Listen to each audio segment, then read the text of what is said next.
Hello, I'm Kai Rosga, and welcome to Version Up, one lawyer's journey to digitally transform his legal practice.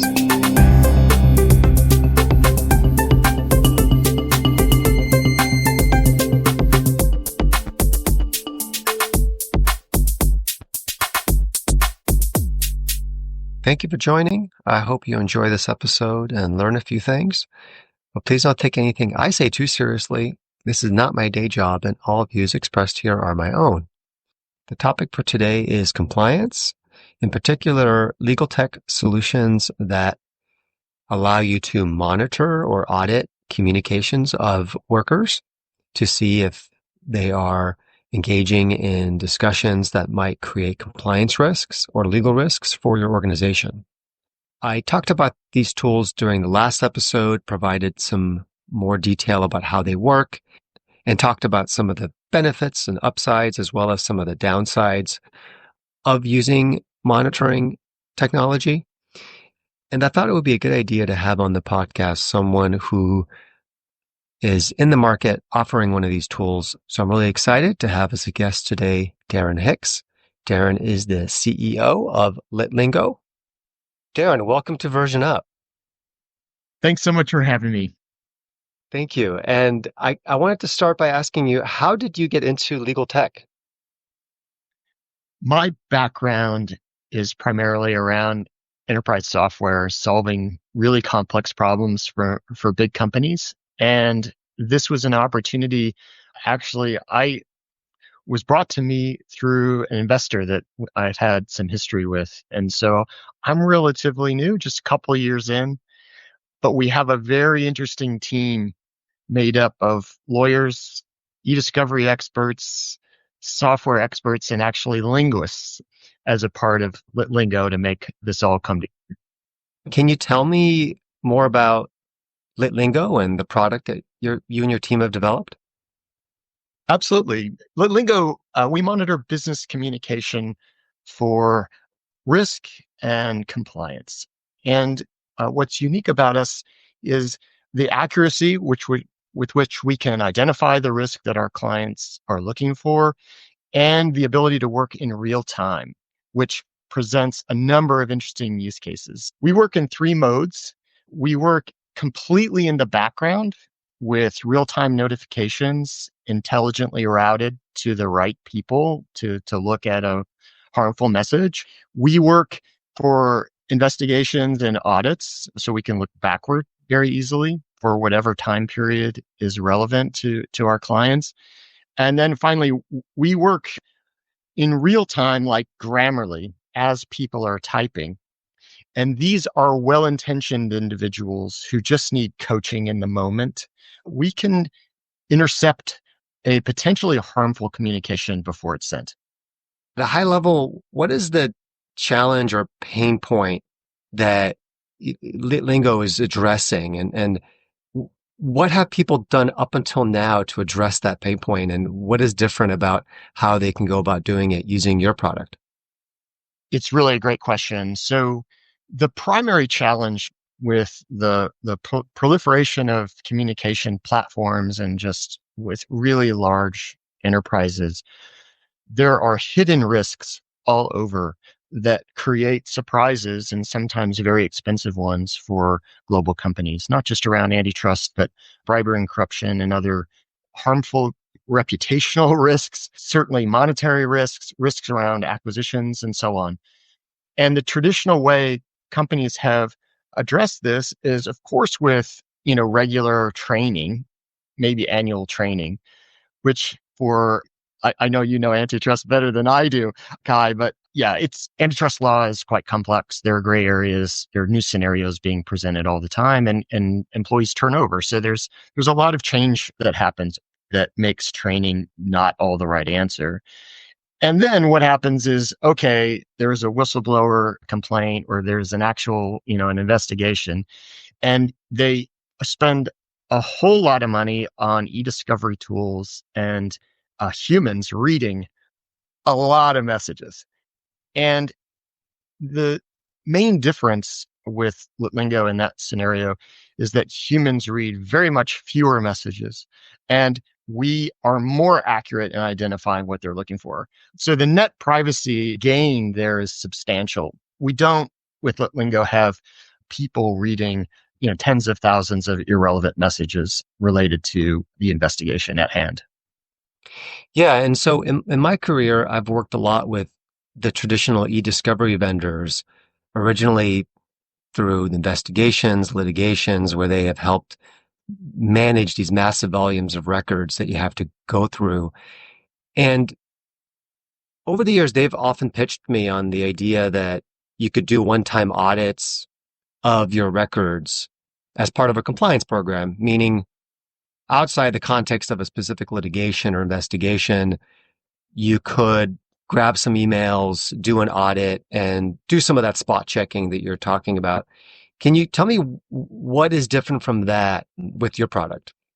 We have a number of use cases now directly comparing them, and I have one in my head that I can share the numbers. We have a customer, they're a current customer, but the beginning of the relationship was taking an audit just like you described, and they had predefined a corpus of 500,000 communications, roughly. It was a little over that. And they did an intelligent sample of those communications, which is typical in the e-discovery world. So they're hitting 7 to 10%. In this case, it was 47,000 messages that humans read. It took them 6 weeks, and they found 4 out of policy communications. We were given the same corpus, and we don't have to sample because the machine reads everything. So LitLingo read all 500,000 messages, and we recommended humans read 233. Out of the 233, we found 23 out of policy. So 5 or 6 times as many that, of course, included all 4 that they found in their e-discovery process. I see. And the fact that you specialize on a few subject matters at the moment, does that help in any way with the effectiveness that you're describing? It absolutely does. So our taking antitrust first, we have 14 natural language processing models that out of the box understand price fixing versus bid rigging versus some supply manipulation, just for example. Now, that's helpful in accuracy for sure. It's also helpful to we instantly categorize a high risk message, both in the prevent function, the Grammarly mode, and in the just working in the background notification. So we're saying, oh, there's a trend of supply manipulation, harmful messages in this region by these titles in your company. So it can be very helpful that way. So is that also kind of like a business model tip as well for maybe people who are interested in this more from the perspective of, venture capital funding or doing a startup themselves? Is there an advantage in the marketplace from your perspective to go narrow and go niche and tackle a few subject matter experts as opposed to trying to offer some sort of more kind of all-in-one tool? Yes, I think you make me think of Jeffrey Moore's Crossing the Chasms, that the bowling pin analogy of being really good at one thing first is important. And in our case, we we learned that. We tried a couple of different things. LitLingo product works for human resource use cases, and we started in things like contractor misclassification, for example. But we discovered that to turn on something like LitLingo in a big enterprise, it takes a large risk to address. Basically, the value needs to be big. And antitrust and bribery and corruption is where we found the risk is high enough where compliance and legal champions can actually advocate for this new solution.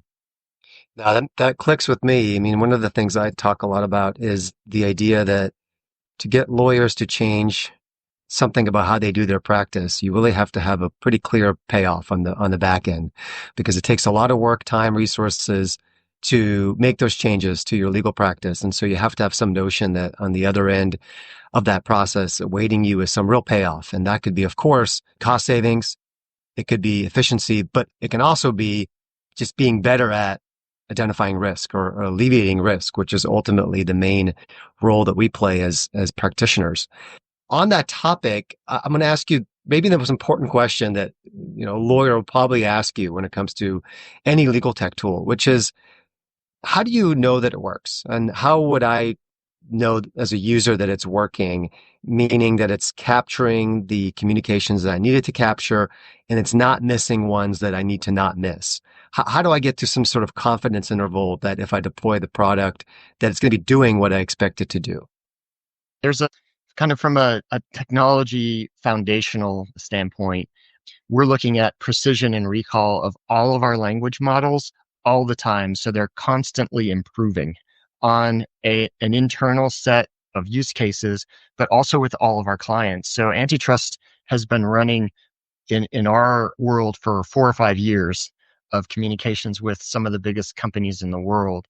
So we have this data that we are sure that when we roll out a change that it will improve the precision and recall and we won't degrade. Now, I will explain a couple more details because I think that they're relevant, is that for each of our customers, we actually have a customized layer of the model that it contains their competitor names, industry jargon, product names, and so on, which boosts the accuracy just that much more. That's another way that we get high accuracy and the confidence to deploy in the prevent use case. So if you're deploying, and many of our customers start with senior executives, can you imagine interrupting a senior executive's workflow and you're not right?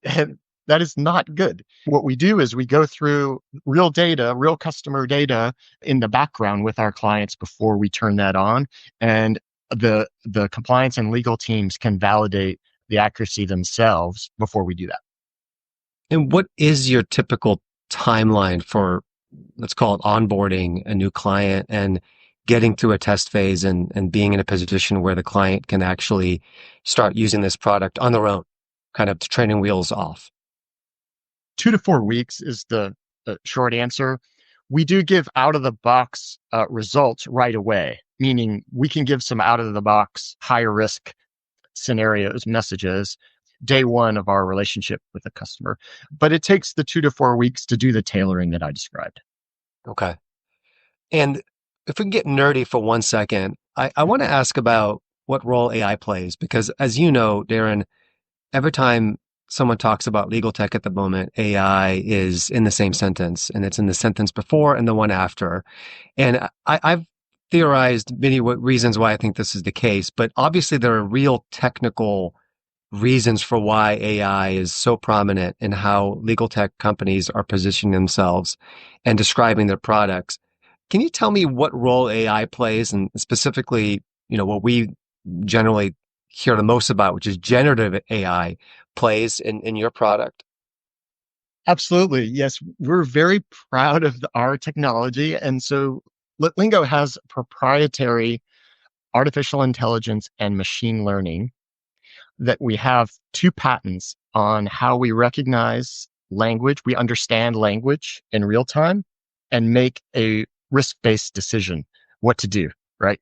Is this high risk enough to intervene, essentially?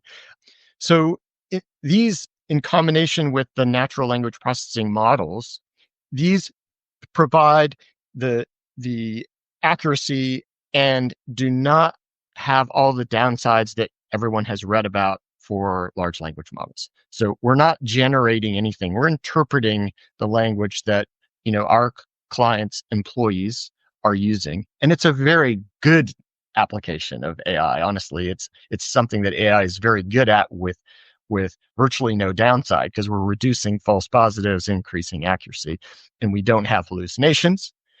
We are deterministic, which means we are going to give you the exact same answer, every time. And LLM still can give you different answers when you ask them the same questions.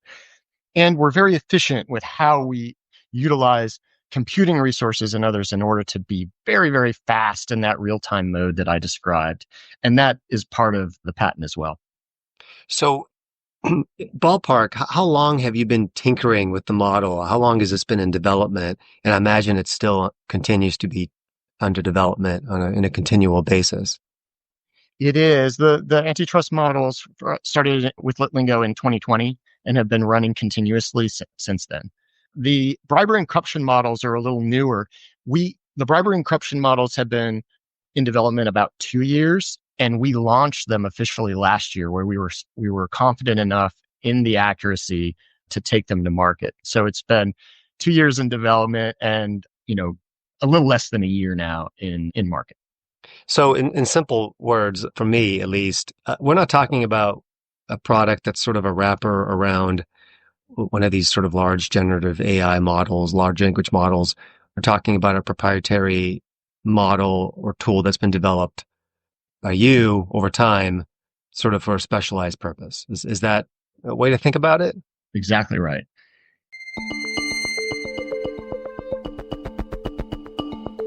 So, Darin, I want to go to the main reason I actually wanted to have you on the podcast, and I'm really grateful for you joining, which is I was at a major legal conference a couple of weeks ago in Washington, D.C. It is the ABA Antitrust Section Spring Meeting. It is the big legal conference of the year for antitrust practitioners. And as you know, I have been for a couple of years now thinking more and more about the role that technology should have in the discussions and the panels and other things that go on at the spring meeting. And I've been very happy to see an uptick in interest in those topics. And so at this year's spring meeting, I had a chance to speak on a panel about compliance, and it was mostly about traditional compliance measures and processes that we use as lawyers. But I did take the opportunity, and some of the co-panelists did as well, to inject some thinking about how technology can be used to bolster compliance. And I was pleasantly surprised to see that from a very engaged large audience, we had quite a few questions come up about monitoring communications and auditing communications. And so this was a topic that really came up organically from the audience, and there was a bit of back and forth. And I had an episode of the podcast that I did recently where I addressed some of those topics.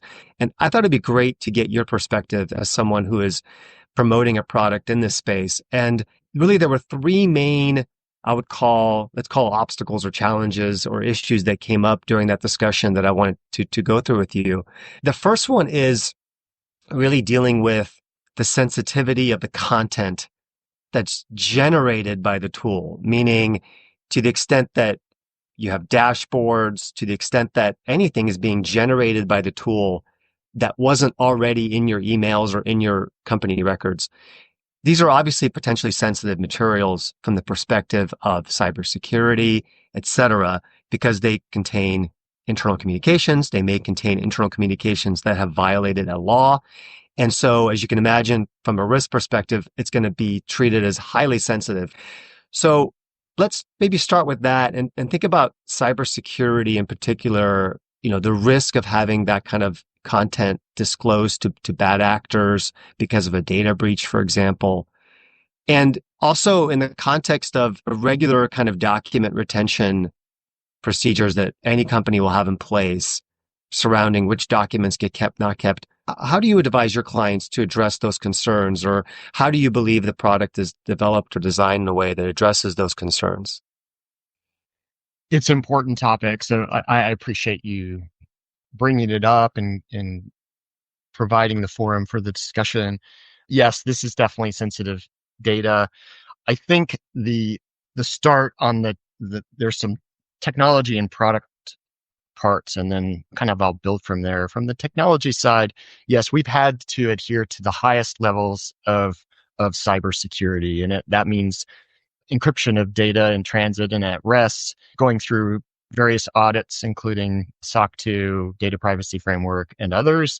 And we've passed security audits, by the largest companies in the world. So there's kind of a technology foundation there.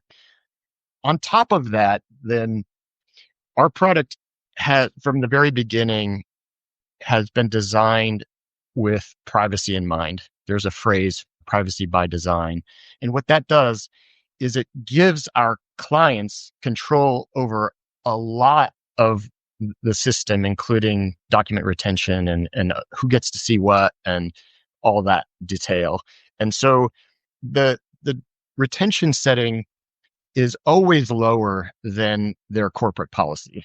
So Microsoft continues to be, in most cases, the system of record, and our clients determine how long of history LitLingo should have or should not have. While a typical setting would be 30, 60, 90 days for LitLingo, clients can dial it down all the way down to 1 day or no days if they choose. Those records, those documents, where are they kept? I'm trying to visualize where the data is. Let's say you have a dashboard report.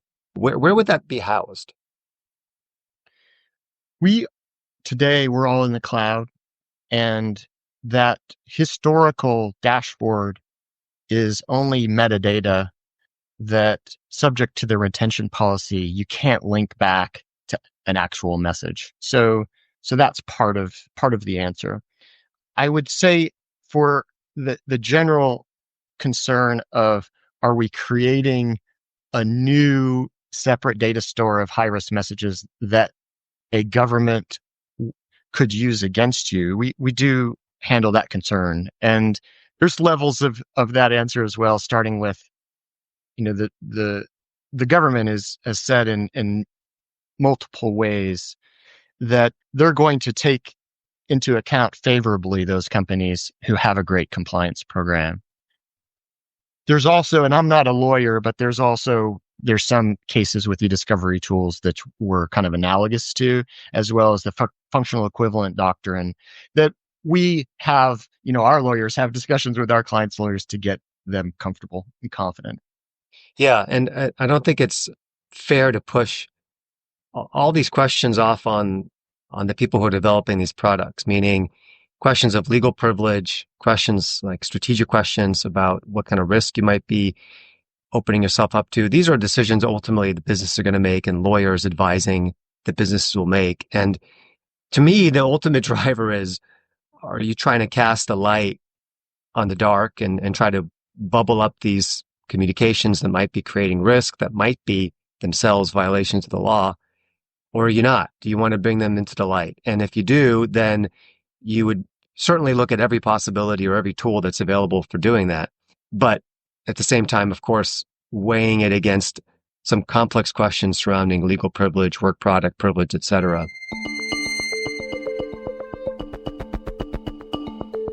The next topic we could cover is one that also came up during the panel discussion, which is what I call sort of the intrusiveness element, meaning when we're focusing on the real-time monitoring, the sort of feedback that individuals could get in their email communications or as they're writing their Teams message. First of all, what does it mean for the user's experience? Are they getting more pop-ups? And would be curious to hear whether you've gotten feedback from clients about their experience with using that tool and whether the individuals who actually are on the receiving end of having that sort of Grammarly sort of experience are viewing it positively, neutrally, or maybe in some cases negatively. We are used to a process to roll out to end users that helps people understand what it is, what it's not, and how it's going to work positively for them as individuals, but for the company. So I think it really starts from a place where, what are we trying to achieve? We understand you can be presented with various scenarios and get kind of an over exuberant salesperson, communicating in militaristic language, and they're not meaning to step across the line, but we don't want them to come close to the line in the first place. So it's like the Grammarly example holds here of like, people aren't offended when you're correcting their spelling.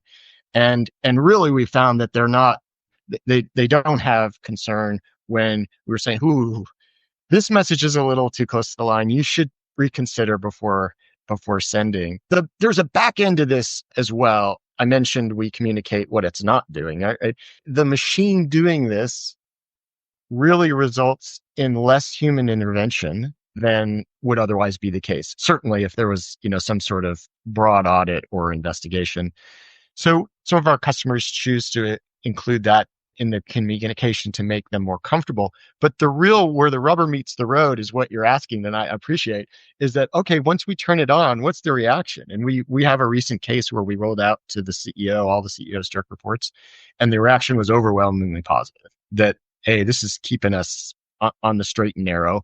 And to tie back to an earlier comment, I had an interesting discussion with a former Department of Justice official and part of a former administration.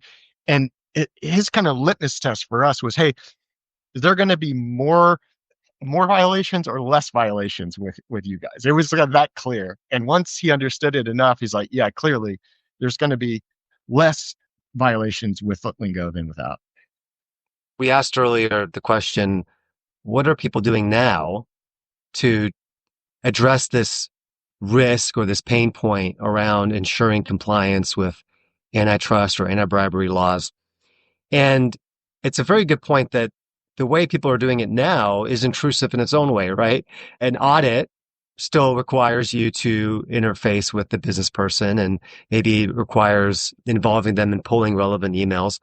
And certainly if you end up in an investigation or a lawsuit, I can assure you that's very intrusive as well. So, I mean, if I guess it depends on how you scope this out and how far you zoom out, maybe the incremental friction created by having some sort of interface in your email that adds this as an element to your process, maybe there's an incremental cost, let's say there, but you have to compare it against the bigger picture cost, which is what you're trying to ultimately do is, again, cast a light on dark communications, and you're trying to improve the compliance of your organization. So I take your point. You kind of have to weigh all those things together.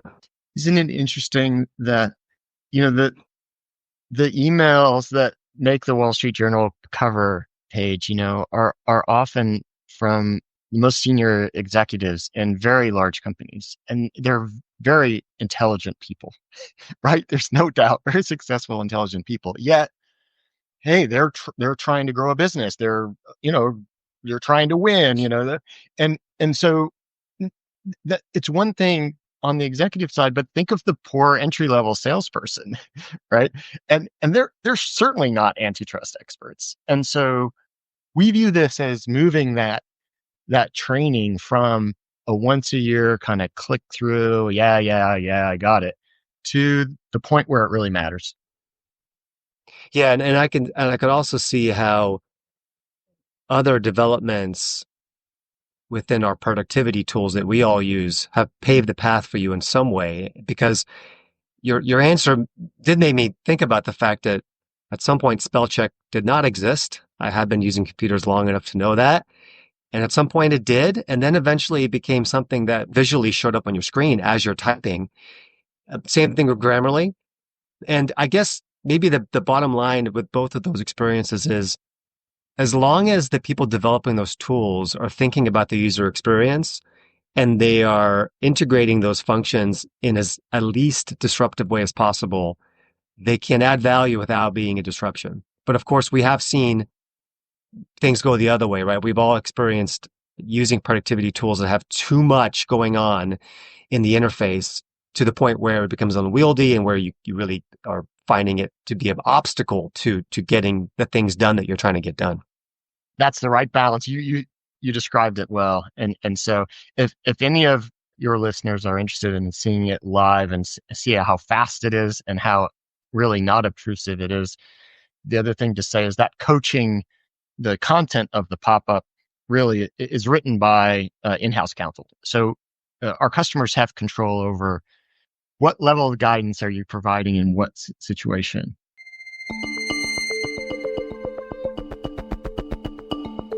The last topic I wanted to cover that came up during this panel discussion, again, where people were really interested in auditing, monitoring communications as a tool for compliance, is what I call the impact on compliance culture. Because we talk a lot about compliance programs, and programs are training, they are processes, they are checklists, they are, having the ability to contact a lawyer and get an answer to a question. That's all part of a program. But there's also the idea of a compliance culture, which the government agencies talk a lot about in their guidance actually is the idea that you're trying to instill culture in an organization where people are thinking about the importance of compliance with the law and they have the tools they need to be able to self-effectuate. And so I guess the question I have for you is, how do you think about the potential for taking human judgment and critical thinking out of the picture and having it replaced more by an automated tool? So maybe the theory would be, are we worse at spelling because we have spell check, right? Because we can count on spell check quickly, automatically fixing our errors as we're typing. Is there any potential that are business people who are relying on this tool and get used to it and they find it frictionless and they kind of go into an automated mode where they stop asking themselves and stop using their critical thinking about these core issues of, what is compliance and how do I make sure I'm not doing the wrong thing? Is that something you've had clients come to you with, and how do you think about that when you're designing a tool like you have?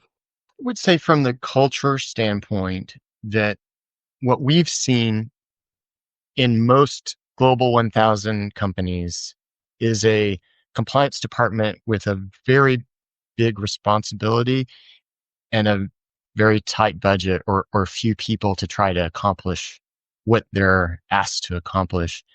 And so from a culture standpoint, we kind of view ourselves as a force multiplier for compliance, just to improve what they've done in a cultural standpoint.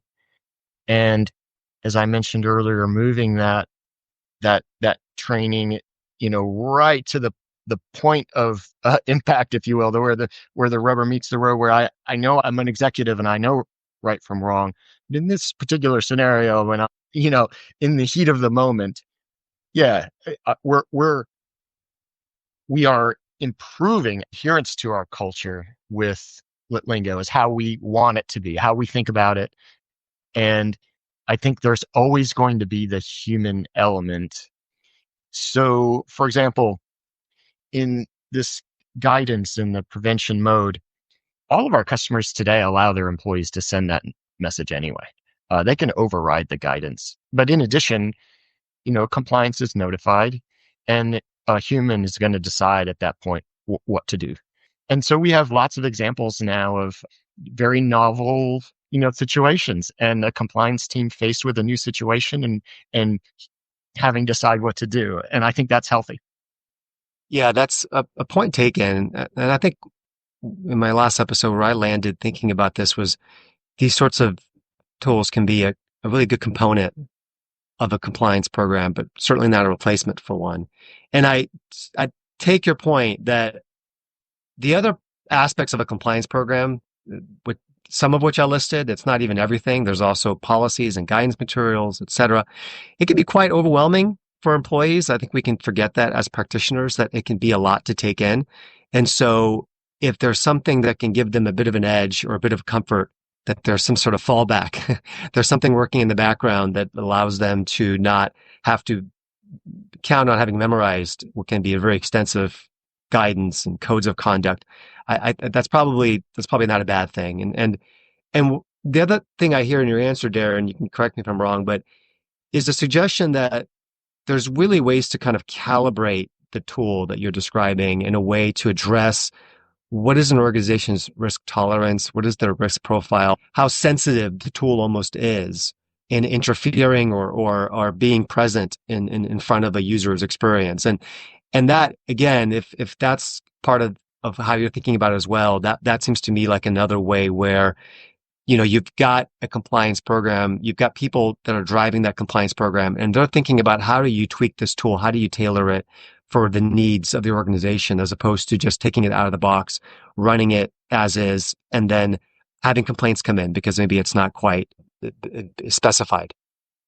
I think that is a great insight. And yes, that's exactly how it works. That tailoring of models that I mentioned earlier allows the client to dial that risk level and categorize it. So we can categorized, certainly high risk, absolutely illegal, is one level, right? But there's another level some of our customers call uncareful communication. It's like, this is just not part of our culture to communicate in this way. And we really wish you wouldn't communicate that in that way. And that's a different level of risk that obviously companies can handle in a different way with our tool and in general, right? So yeah, that sensitivity is possible. It's amazing that it's possible, really, because, a number of years ago, it wasn't. And it's cool that we can tailor it that way. And what it results in is, what is the number of messages reviewed in a week, right? Or a month. Obviously, the when you move that dial one way, you're going to get a lot fewer messages. Yeah. Yeah. And, for what it's worth, I think the fact that you're getting these sorts of questions and you're getting challenged, I think is ultimately a really good thing and a good signal. Because to me, it signals that you're operating in a space that is sort of ahead of the curve a little bit. As a friend of mine who is in the startup space told me, you're always trying to figure out what is sort of the next place people are headed, right?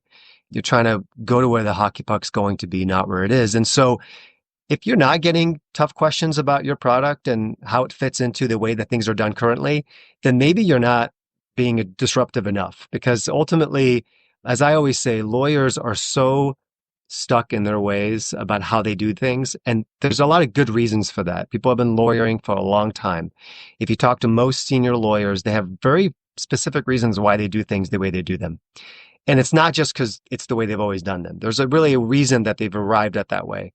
And so to move them off of that position and change something about their practice really requires a clear value add. And I think that the more challenges and questions you're getting about your product means that there's something about that experience that is forcing the lawyer to think, oh, maybe there's a different way to do this. Maybe the way I'm doing it is not necessarily the best way. I hope you view this discussion as sort of a positive sign ultimately for what you've developed.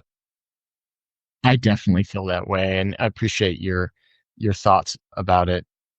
We aren't yet, fully adopted in mainstream. I think we've been adopted by really forward thinking chief compliance officers and antitrust lawyers and companies that, yeah, that have that compliance culture that you mentioned. So yeah, it's an exciting time, and yeah, I appreciate just the exposure, because most of our prospects, when they really dig into what we do, they just had no idea something like this existed. Yeah, no, it is exciting. It feels very much next generation, for lack of a better word. And one thing that I always say also is lawyers tend to move as a herd. And so is there a profile of company that you're seeing that's like finding it the best fit to use LitLingo? Our go-to-market today is primarily focused on the Global 1000, so the largest companies in the world. That, of course, that correlates with risk around antitrust. And although all companies are subject to bribery and corruption laws, the impact on these larger companies, right, the historical fines and consequences have been bigger. So that's where, with our current focus, that's where we've really tailor the whole experience, from the go to market to the white glove implementation to how we support these clients adopting it into their compliance process.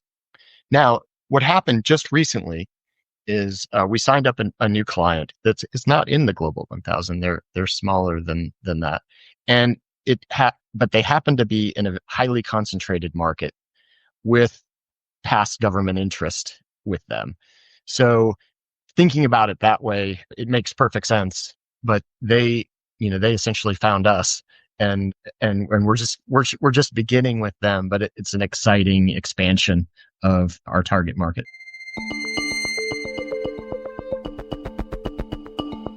I just wanted to ask you a couple big picture questions. This is a podcast about legal tech, and so I just always curious to get people's perspectives on where they think things are and where they're headed. No one's going to hold you to any predictions you make. But can you just tell me what is your favorite thing that's coming out of legal tech right now?